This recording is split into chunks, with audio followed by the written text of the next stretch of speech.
Imagine a gentle rain falling on a forest. It sounds peaceful, right? But what if that rain was actually acidic, like lemon juice? This isn't science fiction, it's acid rain.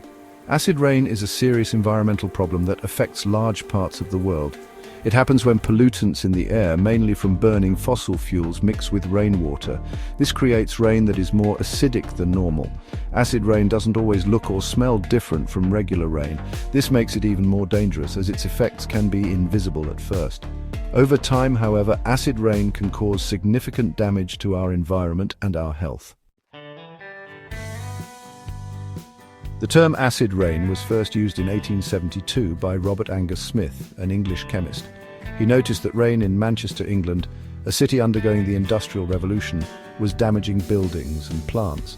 However, the connection between air pollution and acid rain wasn't fully understood until much later.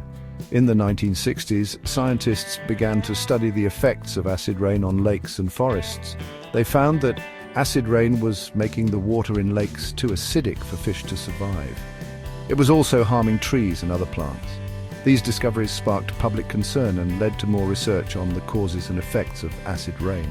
It became clear that this was a global problem with far-reaching consequences. The main culprits behind acid rain are sulfur dioxide and nitrogen oxides. These gases are released into the atmosphere primarily from burning fossil fuels, such as coal, oil, and gas. When these gases mix with water vapor, oxygen, and other substances in the atmosphere, they form sulfuric acid and nitric acid. These acids then fall to the earth as acid rain, snow, fog, or even dry particles. Acid rain is measured using the pH scale. The lower the pH, the more acidic the substance.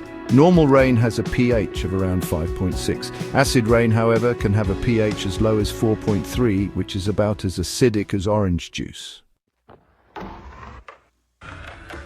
Section 4. The smokestack's legacy: industrial origins of acid rain. The primary source of sulfur dioxide and nitrogen oxides, the main ingredients of acid rain, is human activity, particularly industrial processes. Power plants that burn coal to generate electricity are major contributors.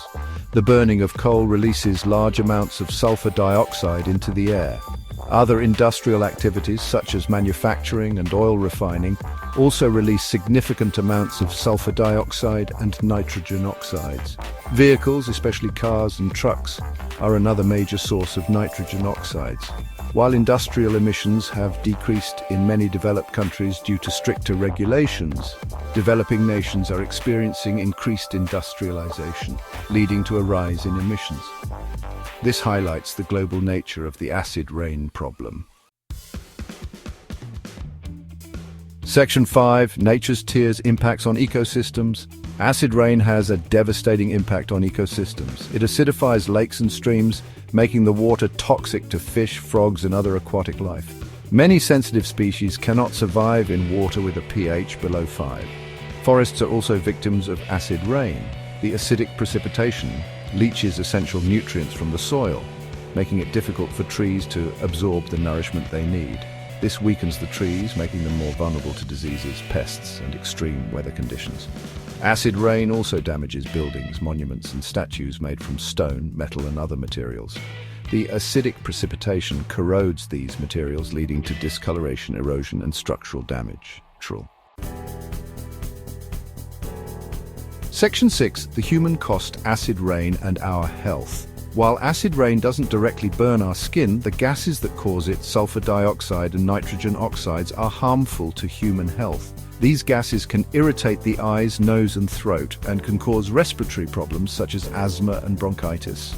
People with existing respiratory and cardiovascular conditions, children, and the elderly are particularly vulnerable to the effects of these pollutants. Long-term exposure to these gases can lead to more serious health issues, including heart disease and lung cancer. The fine particles of sulfates and nitrates formed from these gases can travel deep into the lungs, contributing to respiratory and cardiovascular problems. Moreover, these particles can be carried by wind currents, impacting air quality and public health far from the original source of pollution.